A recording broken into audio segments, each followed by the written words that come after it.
Assalamualaikum warahmatullahi wabarakatuh. Baiklah, saya Muhammad Ramadan, NIM 105119904.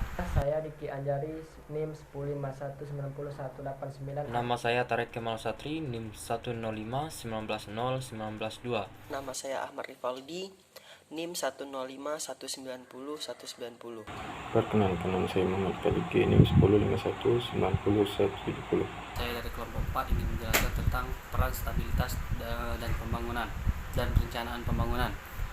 Jadi, peran stabilitas ekonomi nasional dapat tercapai apabila faktor-faktor ekonominya berupa pemberdayaan seluruh faktor itu dari sumber daya alam. Nah, dari sumber daya alam ini dikelola oleh manajemen nasional. Dikelola oleh manajemen nasional di mana produksinya yaitu dengan evaluasi dari program-program pembangunan. Jadi sumber daya alam yang belum sama sekali disentuh diantaranya adalah faktor-faktor alam. Contohnya sumber daya alam laut itu belum pernah tersentuh sama sekali. Dan ini karena pengelolaan pertanian dengan tradisional menghasilkan masyarakat substance disertai dengan degrees on employment. Jadi maka dipandang perlu melakukan sertifikasi ekonomi dengan mengelola dan kooperasi dengan lebih banyak memanfaatkan lokal konten berupa sumber bahan mentah di dalam negeri, jelas akan mengurangi import dan menghemat devisanya.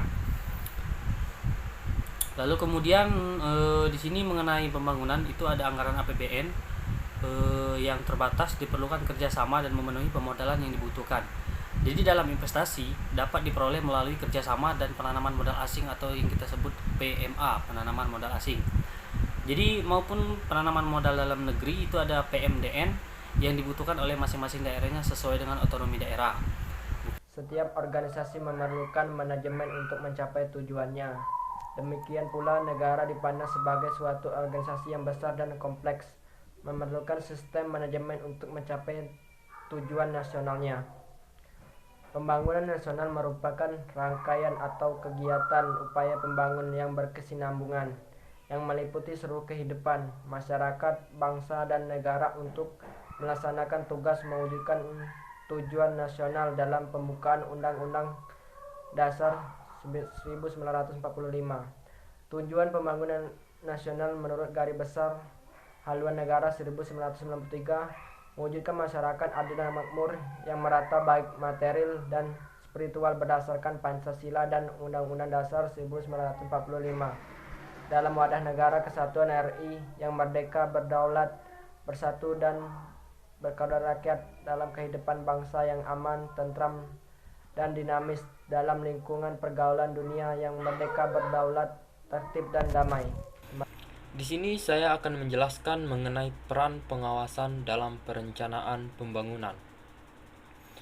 Pengawasan adalah suatu upaya yang sistematik untuk menetapkan kinerja standar pada perencanaan untuk merancang sistem umpan balik informasi, serta untuk membandingkan kinerja aktual dengan standar yang telah ditentukan untuk menetapkan apakah telah terjadi suatu penyimpangan tersebut serta mengambil tindakan dari penyimpangan yang terjadi.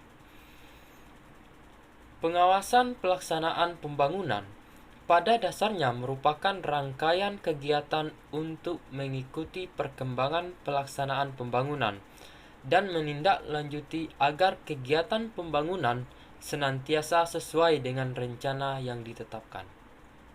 Baiklah, di sini saya akan menjelaskan bentuk organisasi pelaksanaan pembangunan.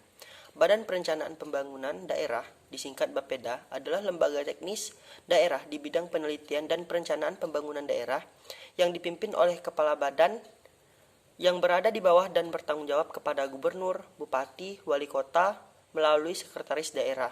Badan ini mempunyai tugas pokok membantu gubernur, bupati atau wali kota dalam menyelenggarakan pemerintahan daerah di bidang penelitian dan perencanaan pembangunan daerah. Badan Perencanaan Pembangunan Daerah dibentuk berdasarkan pertimbangan. Yang pertama adalah bahwa dalam rangka usaha meningkatkan keserasian pembangunan di daerah, diperlukan adanya peningkatan keselarasan antara pembangunan sektoral dan pembangunan daerah. Yang kedua, bahwa dalam rangka usaha menjamin laju perkembangan, keseimbangan dan kesinambungan pembangunan daerah, diperlukan perencanaan yang lebih menyeluruh, terarah, dan terpadu. Susunan organisasi Bapeda terdiri dari kepala badan, sekretaris yang terdiri dari subbagian perencanaan dan evaluasi, subbagian keuangan, subbagian umum dan kepegawaian.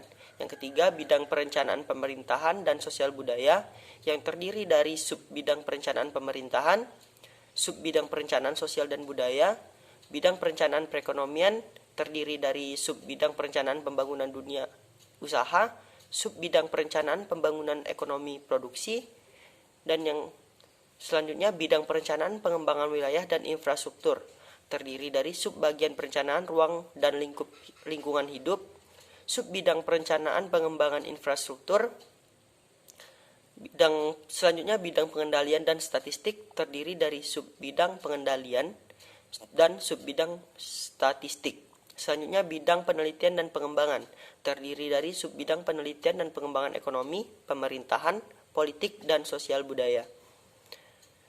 Subbidang penelitian dan pengembangan tata ruang dan sarana prasarana wilayah. Dan yang terakhir, kelompok jabatan fungsional. Di sini saya akan sedikit menjelaskan tentang penjabaran tugas dan fungsi.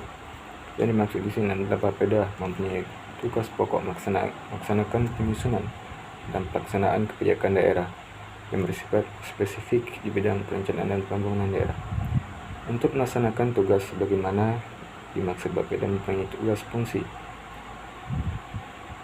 Yang pertama, perumusan kebijakan teknis di bidang perencanaan pembangunan daerah.